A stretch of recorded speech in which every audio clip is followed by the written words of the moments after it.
번째대로 올라서면서 1년여 만에 최대를 기록했습니다. 경기가 하강 국면에 진입한 가운데 한국은행이 물가 안정을 위해 금리를 올릴지 주목되고 있습니다. 시정연설에 나선 문재인 대통령은 우리 경제의 저성장이 고착화될 가능성이 높다고 우려했습니다. 해법으로는 적극적으로 재정을 확대해야 한다고 강조했습니다. 이렇게 우리 경제에 대한 우려가 커지면서 이른바 경제 투톱인 김동연 경제부총리와 장하성 청와대 정책실장의 교체설이 또 불거졌습니다. 청와대는 대통령이 결정할 사안이라고 해명했지만 벌써 후임 인사까지 거론되고 있습니다. 지난주 하락 전환한 서울 강남권 집값이 이번 주에 더 떨어졌습니다. 여기에 개발 호재로 집값이 급등해온 용산과 동작 집값도 떨어졌습니다. 정부 대책 효과가 본격적으로 나타나는 분위기입니다.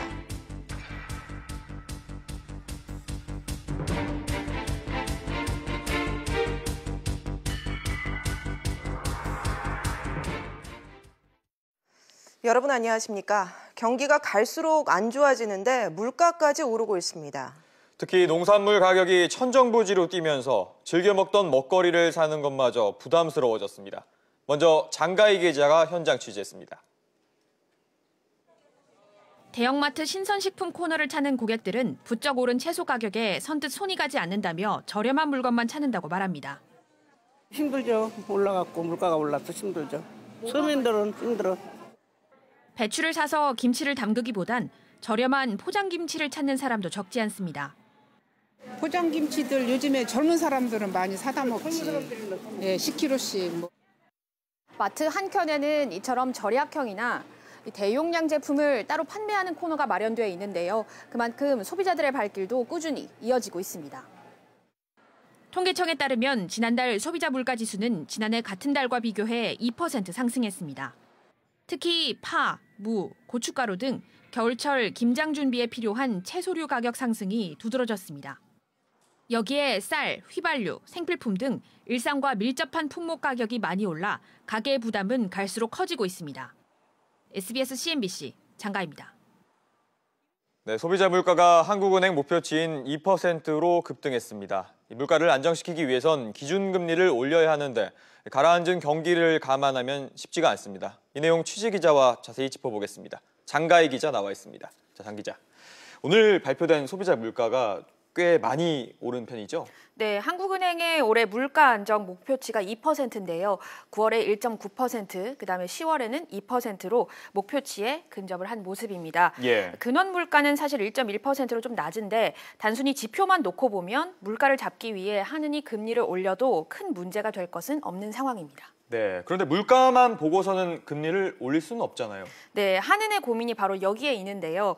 이 물가를 잡겠다고 금리를 올렸다가 그렇지 않아도 가라앉는 경기에 찬물을 끼얹을 수 있다. 이런 우려가 나오고 있습니다. 예. 이주열 한국은행 총재도 고민이 적지 않은데요. 지난달 22일 국회 국정감사에서는 통화정책의 완화 정도를 조정할 필요가 있다면서 11월 금리 인상 가능성을 이 총재가 시사를 했는데 불과 일주일 뒤에 국정감사에서는 11월 금리 인상이 기정사실은 아니다 이렇게 말했습니다. 그만큼 금리 인상을 놓고 한국은행이 이 고심에 고심을 거듭하고 있다 이렇게 볼 수 있겠는데요. 예. 이 경기 지표만 보면 사실 올릴 상황은 아닙니다. 이 한은이 올해 성장률 전망치를 2.7%까지 하향 조정을 했고 고용 상황도 최악입니다. 그러나 자본 유출과 물가 또 부동산으로 몰리는 돈 이런 것들을 감안했을 때 금리 인상이 수순이다 이렇게 보는 시각이 많습니다. 네, 장 기자, 결국에는 우리 경제에 미칠 파장을 고려해서 금리 인상 여부를 결정해야 되는 거 아니겠습니까? 좀 신중해야 되는 거 아닙니까? 네, 현재로서는 경기 침체가 좀 심한 상황에서 금리 인상이 독이 될 것이다 이런 평가가 많은데요. 정부가 재정을 확 푸는 상황에서 금리 인상은 적자는 부작용을 낳을 수 있다는 지적도 있습니다. 물가 관리와 경기 진작 사이에서 운신의 폭이 좁아진 한은 금통위가 어떤 결정을 내릴지 좀 더 지켜봐야 할 것 같습니다. 네, 알겠습니다. 장 기자 이야기 잘 들었습니다.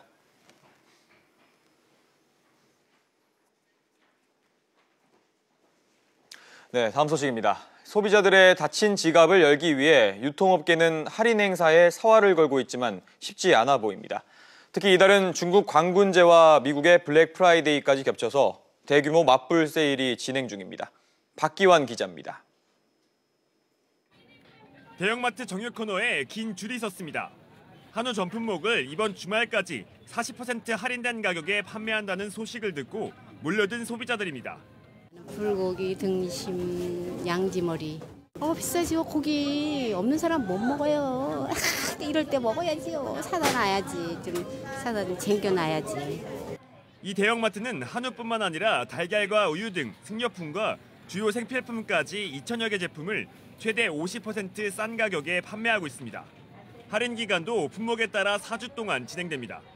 해외에 블랙 프라이데이나 그 강군제 같은 그 쇼핑 행사가 있는데요. 저희도 이제 개점 50주년을 맞이해서 이번에 블랙 2호라는 타이틀을 달고 그 다른 해외 유명 행사들처럼 어떤 쇼핑 대축제가 되도록 이번 행사를 기획하게 되었습니다. 온라인 쇼핑 업체들은 이번 달이 해외 업체들과의 진검 승부 기간입니다. 이 온라인 쇼핑몰은 최대 70% 할인에 10만 원짜리 쿠폰까지 제공하면서 승부수를 띄웠는데 인기 상품은 행사 첫날 완판됐습니다. 이번 프로모션을 오픈한 이후에 매출이 작년 대비 약 2.5배 정도 성장을 하고 있어요. 아마존의 프라임데이나 중국의 광군절 이상을 넘어서는 대한민국 최고의 쇼핑 축제로 만들려고 계획하고 있습니다. 굳게 닫힌 소비자들의 지갑을 열기 위한 유통업계의 사활을 건 할인 행사가 이어지고 있습니다. SBS CNBC 박규환입니다. 문재인 대통령이 오늘 국회에서 내년도 예산안 시정 연설을 했습니다. 우리 경제의 저성장이 고착화될 가능성이 높다고 우려하면서 해법으로는 적극적으로 재정을 확대해야 한다고 강조했습니다. 이대종 기자입니다. 문재인 대통령은 우리 경제의 대내외 여건이 좋지 못하다고 평가했습니다. 무역 분쟁과 미국의 금리 인상 등으로 대외 악재가 쌓여 있고 우리 경제 성장률도 제자리 걸음이라고 진단했습니다. 우리는 작년에 3%대의 경제 성장을 달성했지만 올해 다시 2%대로 되돌아갔습니다. 열해 전부터 시작된 2%대 저성장이 고착화될 가능성이 높습니다. 문 대통령은 해법으로 적극적인 재정 운영의 필요성을 강조했습니다. 일자리 예산을 올해보다 22% 증가한 23조 5천억 원 배정했습니다. 일자리는 국민 한 사람 한 사람이 인간다운 삶을 살기 위한 출발점입니다. 논란이 많았던 소득주도 성장에 대해서도 일관된 입장을 나타냈습니다. 근로장려금은 소득주도 성장에 기여하고 포용국가로 나아가기 위한 핵심 정책입니다. 근로장려금 예산을 올해 1조 2천억 원에서 3조 8천억 원으로 대폭 확대했습니다. 정부는 내년도 예산을 올해보다 9.7% 늘린 470조 5천억 원으로 책정했습니다. 2009년 이후 가장 큰 폭으로 증가한 예산안입니다. 국감을 마무리한 여야는 내년도 예산안 심사에 돌입했습니다. SBS CNBC 이대종입니다. 네, 우리 경제에 대한 우려가 커지면서 이른바 경제 투톱인 김동연 경제부총리 또 장하성 청와대 정책실장의 교체설이 또 불거졌습니다. 청와대는 대통령이 결정할 사안이라고 해명을 했지만 벌써 후임 인사까지 거론되고 있습니다. 자세한 내용 취재기자와 짚어보겠습니다. 이한승 기자 나와 있습니다. 이 기자. 네. 김앤장이라는 표현이 또 오랜만에 등장을 했습니다. 김 부총리가 오늘 입장을 표명했다고요? 네, 김 부총리는 오늘 오전 혁신성장 관계장관 회의를 주재했는데요. 사실 회의 내용보다는 아무래도 이 김 부총리의 입장 표명에 더 관심이 쏠렸습니다. 한번 직접 들어보시겠습니다. 네. 제가 그 책임을 회피하지 않겠다는 얘기는 여러 차례 이미 밝힌 바 있습니다. 예산 그 심의를 포함한 제가 맡은 책임을 다하는 것이 공직자의 도리라고 생각을 합니다. 네, 김 부총리는 고용난에 대해서는 송구스럽다면서 임기를 마치기 전까지 시장과 기업의 길을 살리는 혁신 성장에 속도를 내겠다고 밝혔습니다. 이후 김 부총리는 기재부내 차관들과 또 1급들을 불러서 예산안과 세법 개정안에 적극 대응하고 내부적으로 모든 실과 국이 혼연일차가 돼 적극 대응해달라고 당부하기도 했습니다. 꽤 교체설이 계속 나오는 이유는 역시 경제 상황이 많이 안 좋기 때문이죠. 네, 아무래도 저희가 여러 차례 보도를 해드렸던 것처럼 소득 양극화 고력화가 점점 심해지면서 이 소득주도 성장 자체가 굉장히 무색해지는 상황이고요. 또 고용과 투자는 여전히 계속 부진한 상황입니다. 특히 나아질 기미가 없다는 게 이번 경제 투톱에 대한 책임론으로 연결이 되고 있는데요. 또 장 실장 같은 경우는 최근 이 문재인 대통령과 청와대 출입기자단 간의 산행에 비공개 일정을 이유로 빠지면서 교체설에 더 무게가 실리기도 했습니다. 일단 청와대는 대통령이 결정할 사안이다. 아직 결심이 서지 않았다고 해명을 하긴 했지만 벌써 후임 인사가 거론되는 것 같습니다. 네, 홍남기 국무조정실장 그리고 또 윤정원 청와대 경제수석 등이 후임 경제부총리 후보로 지금 떠오르고 있는데요. 장하성 실장 후임으로는 김수현 청와대 사회수석이 거론되고 있지만 의외의 인물이 발탁될 수 있는 얘기도 있습니다. 청와대는 말씀하신 대로 이 교체설에 대해서는 인사는 전적으로 대통령이 결정할 사안이라고 반박했는데요. 이번에도 뭐 부인하는 취지의 말을 한 거는 과거와 같지만 사실 무근이다, 또 명백한 오보다라고 했던 이 과거 대응보다는 강도 자체가 굉장히 순화되고 완화된 것이 눈에 띕니다. 그리고 투톱 교체가 또 소득주도 성장의 어떤 실패로 여겨질 수 있을 것이라는 우려도 또 청와대의 고민으로 연결되고 있는 대목입니다. 알겠습니다. 이 기자 얘기 잘 들었습니다. 우리 대표 기업 가운데 하나인 현대자동차에 대해 불안한 시선이 늘고 있습니다. 지난 3분기 어닝 쇼크를 기록한 이후 국제 신용 등급이 잇따라 내려가고 있는데요. 판매 실적도 시원치 않은데 노조는 총파업을 예고하고 있습니다. 안지혜 기자가 보도합니다. 3분기 어닝 쇼크 이후 10월 현대차의 실적입니다. 지난해 같은 달보다 판매가 0.9% 증가했습니다. 내수 판매가 25% 가까이 늘었지만 이는 지난해 추석 연휴가 올해와는 달리 10월에 있었던 게 주 요인으로 꼽힙니다. 문제는 해외 판매입니다. 판매량이 2.7% 감소했습니다. 실적 부진에 국제신용평가사 스탠더드앤푸어스와 무디스는 잇따라 현대차의 신용등급을 하향 조정했습니다. 이런 가운데 노조는 총파업 카드를 꺼내들었습니다. 회사가 검토 중인 광주형 일자리가 결국 임금을 하향 평준화할 것이라며 실력 행사를 예고한 겁니다. 지역형 저임금 일자리를 만든다면 앞으로 울산도, 창원도, 평택도, 기아차도 모두가 연봉 3,500만 원짜리로 하향하는데 광주시와 한국노총은 오늘 7천만 원에서 9천만 원대인 기존 현대차 생산직 직원의 연봉의 반값 수준의 공장을 짓는 데 합의하고 곧 현대차의 투자 협상을 제안하기로 했습니다. 하지만 민주노총과 현대차 노조는 결사 반대한다는 입장입니다. 판매 부진에 내부 불화까지 현대차의 한숨이 깊어지고 있습니다. SBS CNBC 안지혜입니다. 네, 현대자동차의 위험 요인을 보다 자세히 분석하고 파장과 탈출구는 없는지 짚어보겠습니다. 최나리 기자 나와 있습니다. 최 기자, 조금 전에 발표된 현대자동차 지난달 판매 실적을 보니까 내수 실적은 좋아졌는데 해외 실적은 좀 줄어들었네요. 네, 현대차의 지난달 해외 판매는 34만 1,872대입니다. 지난해 같은 기간 대비 2.7%나 줄어든 수치인데요. 조금 나아지기는 했지만 3분기 어닝 쇼크의 위기감이 여전히 남아 있습니다. 네, 판매 상황을 좀 자세히 분석해 주시죠. 네, 현대차의 실적 악화는 세계 1위 시장인 중국의 영향이 가장 큰 것인데요. 올 상반기 현대차 중국 누적 판매량은 38만 대로 전년 동기 대비 26.2%나 늘었습니다. 하지만 사드 사태 이전 평균 52만여 대의 70% 수준에 불과합니다. 미중 무역 갈등과 중국의 수요 침체 두 요소가 앞으로 현대차 실적의 변수가 될 것으로 보입니다.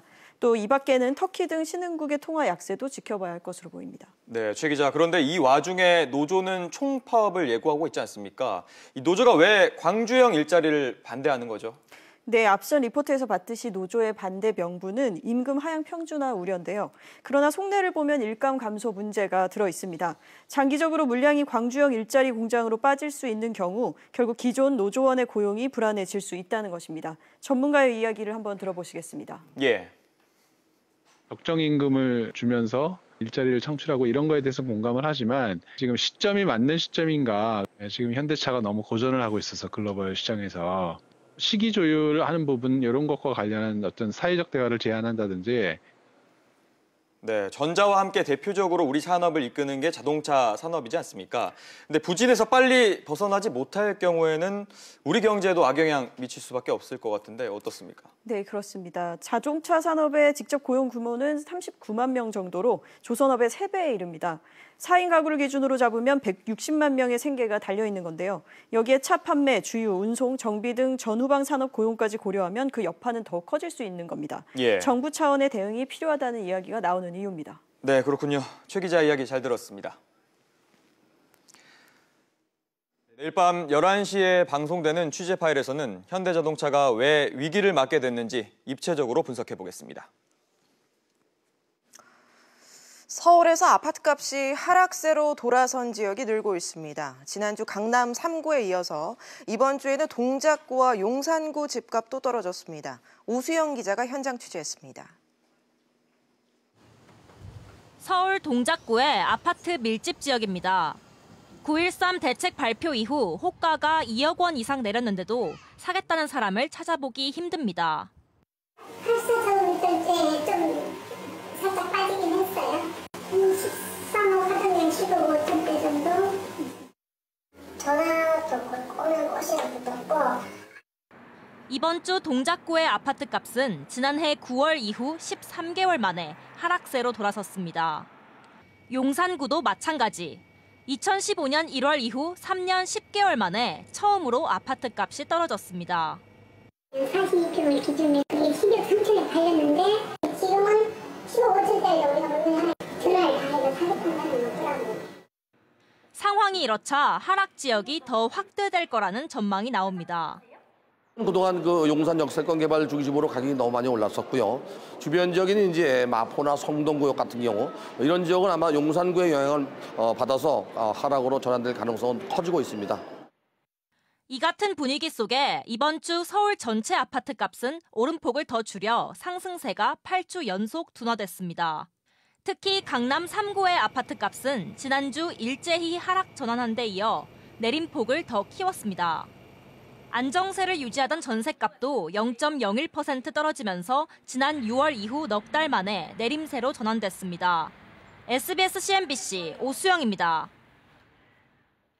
삼성전자 반도체와 LCD 생산 라인에서 근무하다 병에 걸린 피해자들이 전원 보상을 받게 됐습니다. 자세한 내용은 취재기자 연결해 알아보겠습니다. 서주연 기자. 네, 서주연입니다. 네, 중재안이 나왔다고요? 네, 그렇습니다. 반도체 사업장에서의 백혈병 등 질환 발병과 관련한 문제 해결을 위한 조정위원회는 오늘 삼성전자와 피해자 대변 시민단체인 반올림에 중재안을 전달했는데요. 보상액은 근무 장소, 근속 기간, 질병의 중증도 등을 고려해 산정하되 백혈병의 경우 최대 1억 5천만 원으로 정해졌습니다. 삼성전자와 반올림은 이달 안에 세부적인 내용에 대한 조율을 마무리할 것으로 보입니다. 삼성전자는 중재안을 전달받은 뒤 조건을 실시하겠다는 약속을 지키겠다면서 서둘러 구체적인 이행안을 마련할 것이라고 밝혔습니다. 네, 구체적으로 보상이 어떻게 이루어지는 건가요? 네, 일단 보상 대상은 삼성전자의 첫 공장인 기흥사업장의 제1라인이 준공된 1984년 5월 17일 이후 반도체 LCD 생산 라인에서 1년 이상 근무한 현직자와 퇴직자 전원으로 전응해졌습니다. 보상 대상이 되는 질병의 범위는 백혈병, 폐암 등 6가지 암으로 지금까지 반도체나 LCD와 관련해서 논란이 된 암 가운데 갑상선암을 제외한 거의 모든 암입니다. 중재위는 중재 종료를 선언하고 이달 내에 삼성전자와 반올림의 합의 이행 협약식을 개최하도록 했습니다. 지금까지 SBS CNBC 서주연입니다. 한국경영자총협회 회계부정 의혹과 관련해 고용노동부가 검찰에 수사를 의뢰하기로 했습니다. 자세한 내용 취재기자 연결해서 알아보겠습니다. 류정훈 기자. 네, 류정훈입니다. 예, 고용노동부가 발견한 지적사항은 어떤 겁니까? 고용노동부는 지난 9월 경총에 대한 지도 점검을 실시했는데요. 점검한 결과 비영리법인 운영에 대한 사안 5건, 정부 용역 관련 사안 4건 등 총 9건의 지적사항을 발견했습니다. 이 중 민법을 위반한 3가지 사항은 관할 법원에 과태료 부과를 의뢰하고 횡령과 배임 혐의가 있는 김영배 전 경총 부회장에 대해선 검찰 수사를 의뢰했습니다. 네, 이번에 적발된 내용 어떤 건지 구체적으로 얘기해 주시죠. 고용부에 따르면 경촉은 2009년부터 지난해까지 해외 유학 중인 김 전 부회장의 자녀에게 학자금 내규 한도 4천만 원보다 많은 1억여 원을 지급해왔습니다. 고용부는 보고되지 않은 업무 추진비로 1억 9천만 원 상당의 상품권을 구입해 김 전 부회장에게 전달된 사실도 확인했습니다. 이 부분은 증빙 자료가 없어 횡령과 배임 혐의로 검찰에 수사를 의뢰할 계획입니다.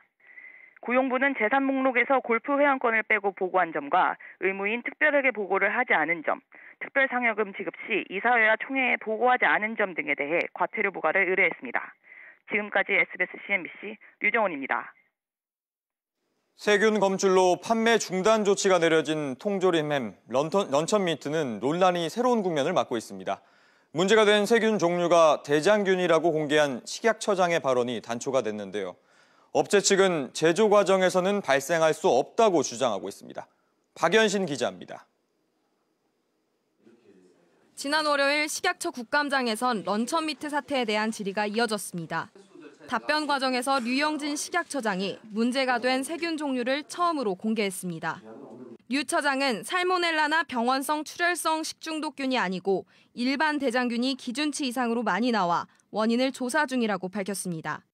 이에 대해 해당 업체는 제조 과정에서 대장균이 생길 가능성은 매우 희박하다고 주장합니다.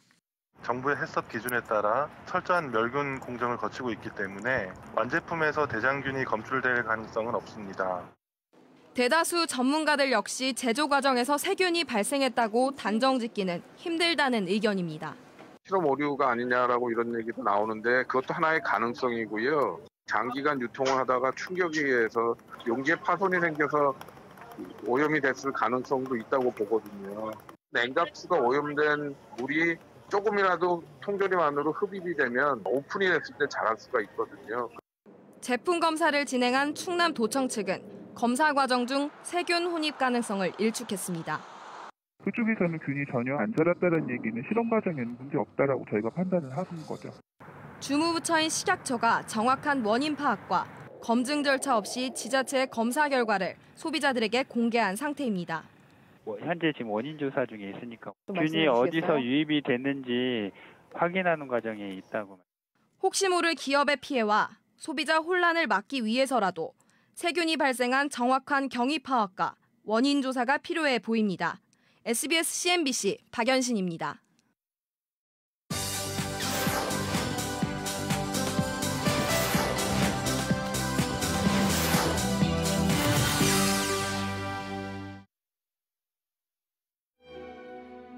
달빛 아래 하얀 튀튀를 입은 발레리나들이 백색 발레의 최고봉으로 꼽히는 아라베스크 연기를 선보입니다. 인도 황금 제국의 아름다운 무희 니키아를 중심으로 사랑과 배신, 복수와 용서를 그린 발레 라바야데르가 관객들과 만납니다. 특히 세계 최고의 발레리나 스베틀라나 자알로바가 니키아 역할로 13년 만에 국내 무대에 오릅니다. 출산을 거친 불혹의 나이에도 신체적 제약을 뛰어넘고 정상의 자리를 지키고 있습니다. В репетиционном зале я всегда учусь, всегда стараюсь исправлять ошибки и слушать внимательно, что говорят репетиторы. 보수적인 영국 왕실과 화려한 패션계를 넘나든 사진작가 노만 파킨슨의 회고전이 열렸습니다. 노만 파킨슨은 전형적인 여성상보다는 개성 있고 역동적인 여성을 강조한 혁신적인 사진작가로 꼽힙니다. 오드리 헵번과 비틀즈, 켈빈 클라인 등 유명인을 비롯해 1975년부터는 영국 왕실을 작품 대상으로 삼았습니다. 영국의 왕실의 분위기를 그 이전에 좀 권위적이고 이런 그 분위기를 바꾸기 위해서 노만 파킨슨의 그런 사진 스타일을 좀 원하셨다고 해요. 그래서 공식 사진가로 굉장히 오랫동안 활동을 하셨습니다. 늦가을 찬바람과 함께 뮤지컬 광화문 연가가 다시 찾아왔습니다. 죽음의 문턱에서 주마등처럼 스쳐가는 가장 찬란했던 젊은 시절 1분간의 잊지 못할 추억을 뮤지컬로 풀어냅니다. 언젠가는 우리 모두 세월을 따라 떠나가지만 안재욱과 이건명 등 뮤지컬 스타들이 노래하는 광화문 연가와 옛사랑, 붉은 노을 등 고 이영훈 작곡가의 명곡과 함께 추억 여행을 떠날 수 있습니다. SBS CNBC 윤선영입니다.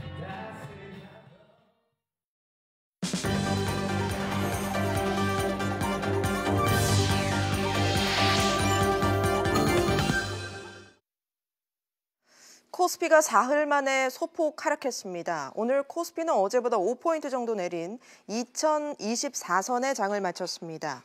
외국인과 개인이 매수에 힘입어 장중 한때 2050선까지 올랐지만 기관의 매도 공세에 하락 전환했습니다. 반면 코스닥 지수는 어제보다 9포인트 정도 올랐습니다. 원달러 환율은 1원 50전 내린 1138원 10전에 마감했습니다. 올해로 14회째를 맞은 SBS CNBC 재테크 포럼이 오늘 금융투자협회에서 열렸습니다. 불확실성 시대 재테크 길은이라는 주제로 열린 이번 포럼은 주식과 절세, 부동산 등 4개의 세션으로 나누어져 진행됐습니다. 이번 포럼은 사전 예약과 현장 접수 등을 통해 300명을 대상으로 무료로 진행됐습니다.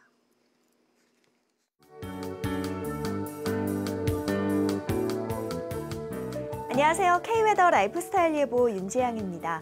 완연한 가을입니다. 오늘날 서울의 하늘을 직접 찍어봤는데요. 구름 한 점 없이 파란 하늘이 펼쳐졌고요. 가을볕은 따스하게 느껴졌습니다. 내일은 어떨까요? 금요일인 내일도 맑은 하늘이 이어지겠고요. 아침에는 평년 기온을 밑돌며 춥겠지만 낮부터는 평년 수준을 회복하겠습니다. 서울 17도, 대구 18도로 예상됩니다. 일교차가 15도 안팎으로 크게 벌어진다는 점은 염두에 두셔야겠습니다. 내일은 미세먼지에 유의하셔야겠습니다. 서쪽 지방을 중심으로 미세먼지 농도 한때 나쁨 단계가 예상됩니다. 내일 서해상에 위치한 고기압의 영향을 받겠습니다. 중부지방 맑겠습니다. 서울의 아침 기온 4도, 낮 기온 17도로 일교차가 크겠습니다. 동해안 지방도 맑은 가운데 한낮에 속초 강릉 18도로 오늘보다 조금 높겠습니다. 남부지방도 구름만 조금 지나겠고요. 아침에 광주 5도, 대구 2도, 낮 기온 광주, 대구 18도로 예상됩니다. 물결은 모든 해상에서 잔잔하게 일겠습니다. 다가오는 주말에도 맑고 일교차 큰 날씨가 이어지겠습니다. 또 미세먼지 농도가 다소 높을 것으로 보여서 유의하셔야겠습니다. 내셨습니다. 뉴스프리즘 여기서 마치겠습니다. 편안한 저녁 보내시기 바랍니다. 고맙습니다.